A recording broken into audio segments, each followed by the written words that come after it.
آزاد کشمیر راولاکوٹ میں دھرنا جاری ہے، لیکن اس مومنٹ کے لیے بری خبر یہ ہے کہ شوکت نواز میر جو بڑھ چڑھ کر اس تحریک میں حصہ لے رہے تھے، اور آپ کہہ لیں کہ اس تحریک کے جو سب سے بڑے لیڈر تھے شوکت نواز میر، وہ گرفتار ہو چکے ہیں۔ BBC نے بھی یہ خبر چلا دی ہے اور مختلف ذرائع بھی یہ خبر دے رہے ہیں۔ آزاد کشمیر کے جو پولیس ہے انہوں نے شوکت نواز میر کو گرفتار کر لیا ہے اور انہیں نامعلوم جگہ پر منتقل کر دیا ہے۔ گرفتاری کے حوالے سے دوستوں کہا جا رہا ہے کہ وہ کوٹلی کے علاقے میں بھی نہیں تھے، وہ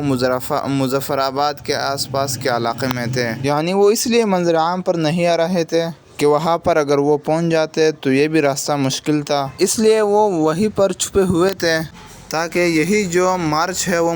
مظفر آباد کی طرف آئیں اور عوام میں جو ہے وہ آ جائیں، کیونکہ انہوں نے ایک پیغام بھی جاری کر دیا تھا کہ میں تھوڑی دیر کے لیے روپوش ہو رہا ہوں، اور عوام جو ہے وہ لانگ مارچ شروع کرے گی تو سب سے پہلے میں گولیاں کھاؤں گا۔ عوام جو ہے وہ اپنا حوصلہ توڑے نا۔ اب اس خبر کے بعد سردار امان نے ایک وارننگ جاری کر دی ہے آرمی چیف کے لیے، اور اس کے بعد ایک اور ہے کور ممبر امتیاز اسلم، ان نے بھی ایک وارننگ جاری کر دی ہے کہ یہ تحریک جو ہے لانگ مارچ کی وہ شروع کر دی جائے گی، کیونکہ ان کو معلوم ہے کہ ایک ایک کر کے ان سب کو گرفتار کریں گے اور پھر اس تحریک کو نقصان پہنچائیں گے۔ تو آپ کو بتاتے چلیں کہ خواجہ مہران جو ہے انہوں نے وارننگ جاری کر دی ہے کہ رات کو مشین گنز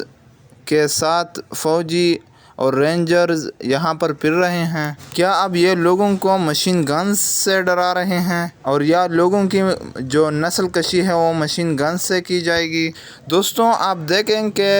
شوکت نواز میر جو گرفتار ہو چکے ہیں، انہوں نے اپنے انٹرویو میں کہا کہ اگر ان کی ساری قیادت بھی گرفتار ہو جائے تب بھی یہ تحریک نہیں رکے گی، اور دوسرے درجے کی بھی قیادت موجود ہے اور پھر تیسرے درجے کی بھی قیادت موجود ہے جو سب سے خطرناک ہوگی، کہ ہم تو کہتے ہیں بات کر لو، لیکن جو تیسری قیادت ہے وہ کبھی بھی نہیں کہے گی کہ بات کر لو، وہ سیدھے مظفر آباد پر قبضہ کرے گی۔ موجودہ سچویشن کو اگر دیکھیں تو آزاد کشمیر میں جو ہے وہ حالات دن بدن خراب ہوتے جا رہے ہیں۔ آپ کہہ لیں کہ جو ادارے ہیں وہ بھی بے بس نظر آ رہے ہیں کہ اتنے لوگوں کا قتل عام نہیں ہو سکتا۔ اب سب سے پہلے جو سردار اسلم ہیں انہوں نے بھی بات کی، اور امتیاز اسلم ہیں انہوں نے بھی بات کی۔ امتیاز اسلم نے بات کرتے ہوئے کہا کہ پہلے تو یہ ہم پر گولیاں مارتے تھے، شل مارتے تھے، ہم پر حملہ کرتے تھے، لیکن کچھ دن سے یہ ہو رہا ہے کہ یہ ڈرونز کے ذریعے بم گراتے ہیں، اور 4 ڈرونز خواتین پر گرائے گئے تھے،